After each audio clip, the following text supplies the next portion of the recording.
I have another idea.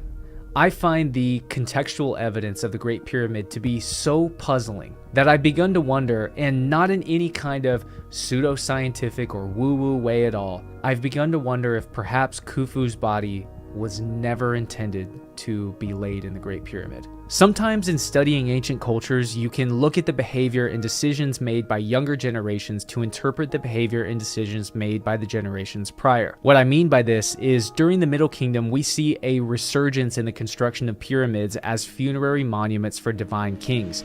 Namely, Amenemhat I erects a large pyramid complex harkening back to the pharaohs of the Golden Age during the Old Kingdom.